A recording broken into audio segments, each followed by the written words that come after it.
England India మొదటి టెస్టులో ఆతిథ్య జట్టు విజయం సాధించింది.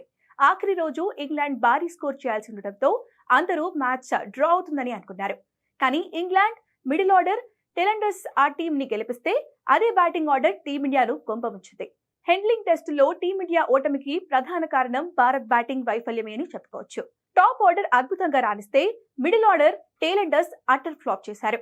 కనీసం పట్టుమని 10 నిమిషాలు కూడా క్రీజ్ లో నిలవలేకపోయారు. మొదటి ఇన్నింగ్స్ కంటే దారుణంగా రెండో ఇన్నింగ్స్ లో టీమిండియా మిడిల్ ఆర్డర్ టెలెండర్స్ విఫలమయ్యారు. మొదటి ఇన్నింగ్స్ లో టీమిండియా 3 వికెట్ల నష్టానికి 430 పరుగులు చేస్తే 41 పరుగుల తేడాతోనే మిగతా 7 వికెట్లు కోల్పోయింది.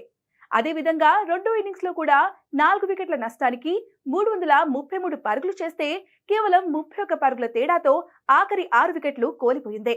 మిడిల్ ఆర్డర్ లోని కరుణ్ నాయర్, రవీంద్ర జడేజా, శార్దుల్ ఠాకూర్ మ్యాచ్ ని నిలబెట్టే ప్రయత్నమే చేయలేకపోయారు. 8 ఏళ్ల తర్వాత క్రికెట్ లోకి రీఎంట్రీ ఇచ్చిన కరుణ్ నాయర్ అందుకు తగ్గట్టు ఆడలేకపోయాడు. రవీంద్ర జడేజా కూడా విఫలం కాగా శార్దుల్ ఠాకూర్ కనీసం ప్రభావం కూడా చూపలేకపోయాడు.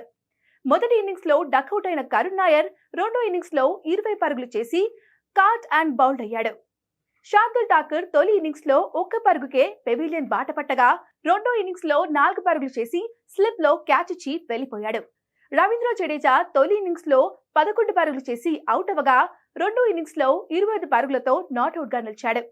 మిడిల్ ఆర్డర్ లో ఈ ముగ్గురు ప్లేయర్లు ఏ ఒక్కరూ నిలబడ్డా టీమిండియా ఈ టెస్ట్ లో ఓడిపోయేది కాదని అంటున్నారు విశ్లేషకులు.